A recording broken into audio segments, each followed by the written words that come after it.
Igualmente, ¿cuáles serán los ajustes de las pensiones si ya se están aplicando a los rezagados?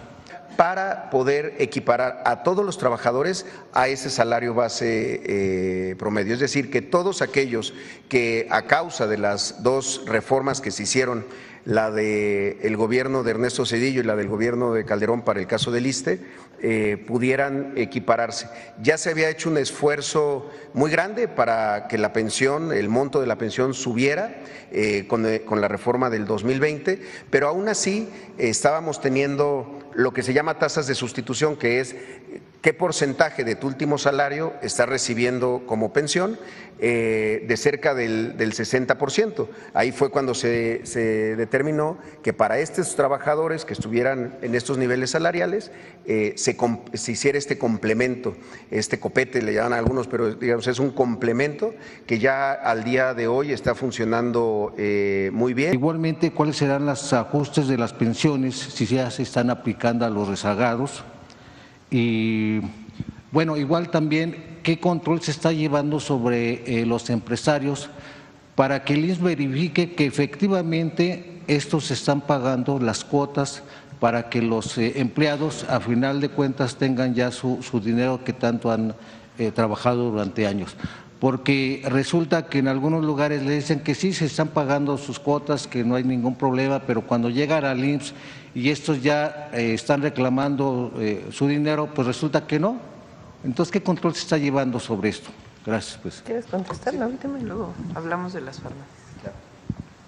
Muchas gracias. Y sí, es justamente lo que comentábamos. Se ha hecho un esfuerzo enorme en toda la parte de cumplimiento, es decir, estar todo el tiempo con los empleadores, con los patrones, no nos gusta llamarles así, los empleadores, para que a través del buzón IMSS sea la vía de comunicación para que estén en cumplimiento permanente de sus obligaciones. Pero justamente, y si nos pudieran poner la última lámina, por eso nos interesa tanto que el propio trabajador en este registro personalizado de la cotización, con un correo electrónico, ahí puede saber cuántos días del mes anterior lo tuvo su empleador cotizando. También el salario de esta cotización. ¿Por qué es esto importante?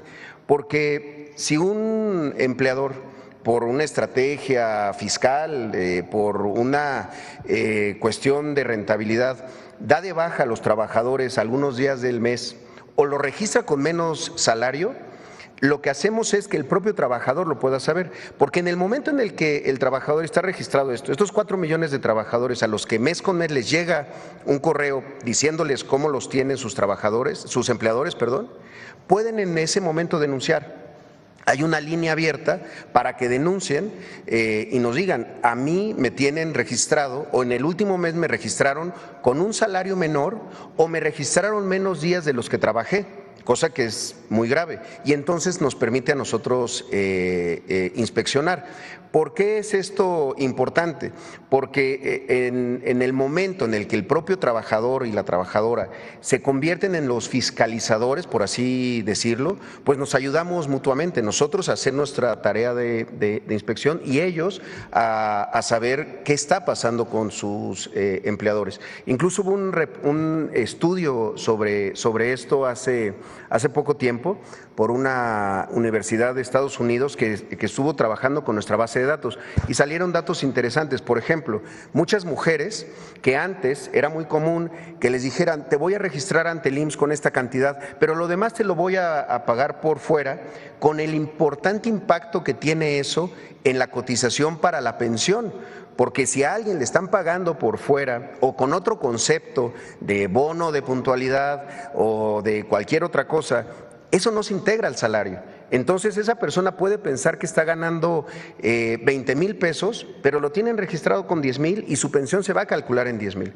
Por eso esta relación y esta experiencia que tuvimos, eso no existía antes, por cierto, y había una oposición importante entre empleadores de que lo pusiéramos en línea y le diéramos este poder a los propios trabajadores. Hoy nos permite hacer mucho mejor la fiscalización. Y desde luego con los empleadores grandes, digamos, quienes tienen más de 1000 empleados o empleadas, pues estamos constantemente verificando de que estén en cumplimiento permanente de sus obligaciones. El IMSS no es una dádiva, el IMSS no es una graciosa prestación, no, es una obligación de ley y hay que cumplirla.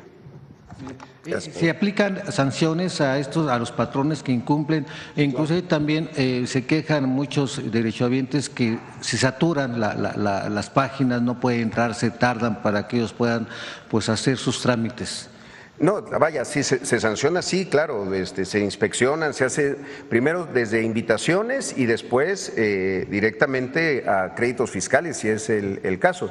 La verdad que la recaudación del IMSS en los últimos años es lo que nos ha permitido tener hoy buenas finanzas, además del incremento del salario mínimo. Y respecto al tema de los sistemas, permanentemente estamos monitoreando las intermitencias para que las páginas estén, porque se hacen muchos millones de trámites todos los días, pago de pensiones, las nóminas, etcétera, para que no haya intermitencias. Hemos fortalecido mucho las capacidades propias tecnológicas del IMSS y ahora estamos trabajando también mucho con la Agencia de Transformación Digital para que cada vez sean muchos menos los trámites y también mucho más rápidas las soluciones que debemos de ofrecer. Gracias. ¿Por qué no comentas lo del fondo de pensiones? ¿Cómo funciona? Ah, bien, sí.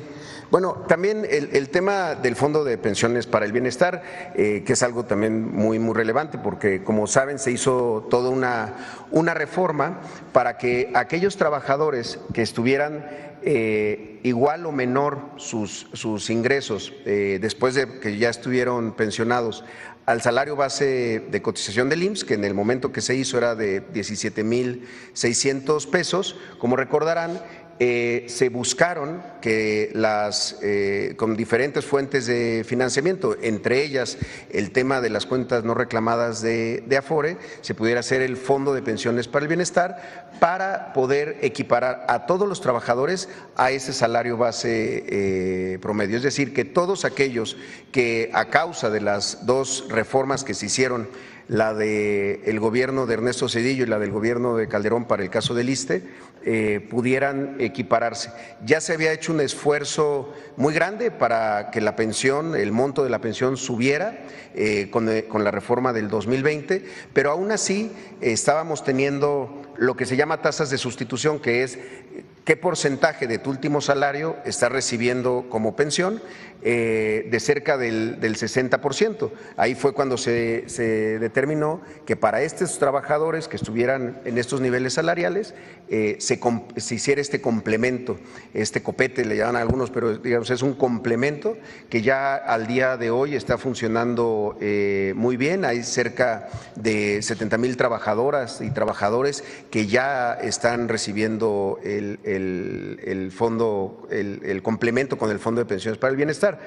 Hoy este número parece que todavía es bajo, pero si lo vemos proyectado hacia adelante, en el 2035 aproximadamente van a ser 2 millones de trabajadoras y trabajadores que ya estarán pensionados en el nuevo esquema de cuentas individuales. Entonces, ahí es en donde ese complemento va a ser clave para que realmente estemos alcanzando el derecho a la pensión, el derecho a una vejez digna, tranquila y desde luego saludable. Y además hay una cuestión adicional. Adicionalmente al Fondo de Pensiones está la pensión universal para adultos mayores, que alcanza también a quienes están pensionados en el IMSS o en el ISSSTE. Entonces es un complemento que estamos seguros que a los adultos mayores pues les dará esa tranquilidad y esa justicia en sus últimos años de vida, después pues de mucho trabajo y muchas aportaciones que le han hecho a la nación.